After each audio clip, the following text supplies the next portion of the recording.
Oke, assalamualaikum warahmatullahi wabarakatuh. Hari ini kita akan melakukan pembelajaran tentang model dispersi ya di buku 9. Nah, di sini Ibu akan menerangkan tentang beberapa model dispersi. Sebelum itu Ibu akan kembali ke pemodelan dispersi itu sebenarnya seperti apa gitu ya.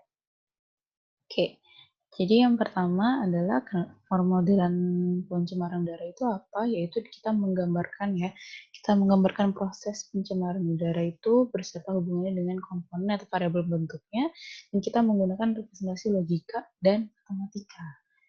Jadi model pencemaran udara itu nggak jauh-jauh dari matematika rekayasa yang kalian pernah pelajari ya.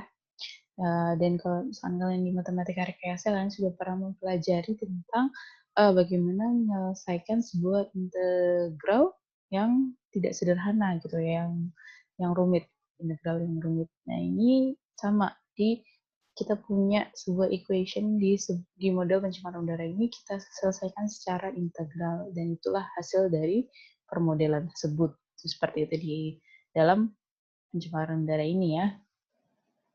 Nah, model ini bisa dirancang mulai dari yang paling sederhana, yaitu kita cuma polutan utama, yaitu misalkan primernya ya, yang primer kayak NO2, SO2 gitu. Tapi bisa jadi menjadi sampah yang kompleks. Jadi kayak polutan-polutan sekunder. Jadi misalkan SO2 udah jadi H2SO4 gitu ya. Jadi kalau misalkan dia jadi polutan yang sekunder, berarti dia memasukkan perhitungan reaksi kimia di situ. Nah, tujuannya kita kemarin kayak sudah pernah bahas bahwa apa sih kita tujuannya untuk memodelkan sebuah dispersi. Yang jelas yang pertama, kalau misalnya kita punya pabrik baru tentang pabrik semen kah, atau mau PLTU atau PLTD, itu kita bisa memprediksikan kira-kira dari cerobong asap yang mau dibangun itu, kita bisa memprediksikan konsentrasi polutan di sekitar sumbernya itu seperti apa. Kemudian kita bisa mengidentifikasi kontribusi sumbernya ini, cerobong asapnya ini pada problem kualitas udara di kota tersebut seperti apa.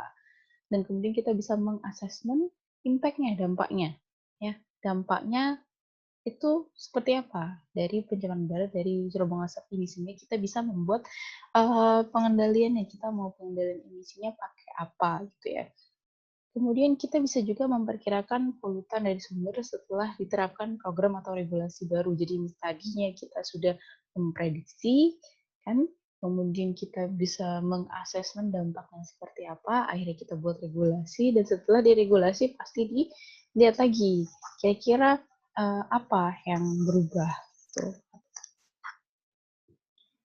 Okay. Kemudian dari konsep pemodelan dispersi. Konsep pemodelan dispersi ini apa? Kemarin kayaknya teman-teman kalian juga sudah sempat untuk presentasi ya. Yang pertama jelas kita harus input data. Input datanya seperti apa, Bu? Yang pertama pasti konsentrasi dari background. Jadi kalian harus tahu laju alir di emisi cerobong itu. Laju alirnya berapa, berapa banyak yang diemisikan, apa saja yang diemisikan, kalian harus tahu. Kemudian kondisi meteorologi. Kondisi meteorologi kalian sudah mempelajari angin mempengaruhi stabilitas atmosfer. Nah, stabilitas atmosfer ini nanti berpengaruh kepada mixing heat atau lapisan pencampuran, sehingga ini bisa menyebabkan konsentrasi polutan turun, kan? Ingat ya. Kemudian ada perbedaan angin di berbagai tempat, misalkan mau suburban atau urban atau di perkotaan. Nah, kemudian ada yang kemudian sumber emisinya ya. Di sumber emisinya kalian tadi Bu bilang kalau tidak hanya laju alir, tapi deskripsi teknis. Maksudnya nih, cerobong asapnya dia itu diameternya berapa, tingginya berapa, itu juga harus tahu. Kemudian yang terakhir kemarin juga, bukan yang terakhir ya, kemudian ada juga kita harus tahu kondisi topografinya, karena kalau topografinya itu misalkan berada di, kemarin kita belajar cekungan Bandung itu ya, kalau dia berada di cekungan antara dua bukit ya, nah antara dua bukit, ini dia akan sangat dipengaruhi dengan lapisan inversinya dia ya kan. Mari kita pelajari nih, kita harus tahu kondisi topografi lokalnya bagaimana, berbukit-bukit kah ataukah datar, itu harus tahu. Kita pada cerobong asap itu kita juga harus tahu dia cerobong asap ini ada elevasinya enggak, kemudian reseptornya ada elevasinya enggak, itu kita harus tahu kondisi topografinya seperti itu ya. Kemudian yang berikutnya adalah pemrosesan data. Kalau misalnya kita sudah punya input datanya, kita tinggal memproses data.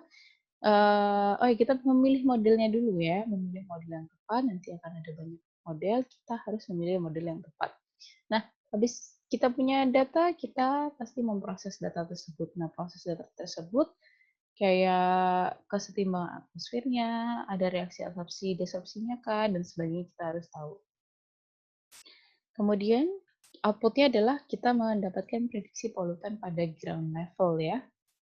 Nah, analisis output, kalau kita sudah punya berapa banyak kira-kira prediksi kita di berapa banyak emisinya, polutannya pada jarak segini, itu udah berapa, kita baru bisa mengasesmen dampaknya.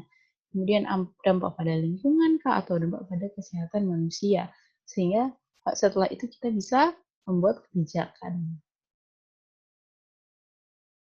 Nah, kemarin juga karena kita sudah bahas parameter-parameter dari model dispersi itu ada 4 utama. Yang pertama sumber.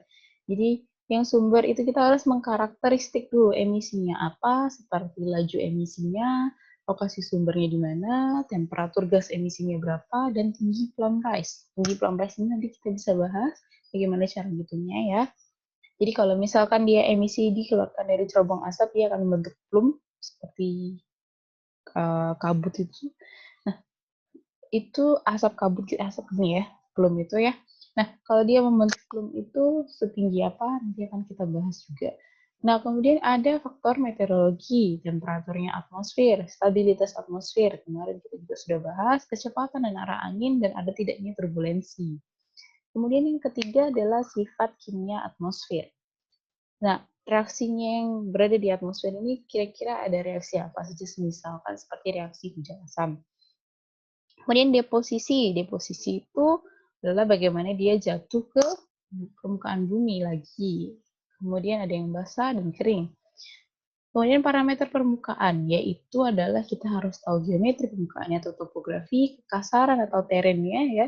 Jadi kalau misalnya kemarin kita bilang adalah kalau di perkotaan itu kekasarannya lebih tinggi. Ya, sehingga gradien anginnya pasti lebih variatif dan lebih lambat, cenderung lebih lambat. Kemudian ada misalkan dia berada di dekat lautan atau enggak, daerah perkotaan atau desa, itu juga harus kita tahu ya sebagai parameter untuk memodelkan sebuah dispersi. Oke. Terus kemudian pergerakan pencemaran udara akan saya bahas di video selanjutnya ya.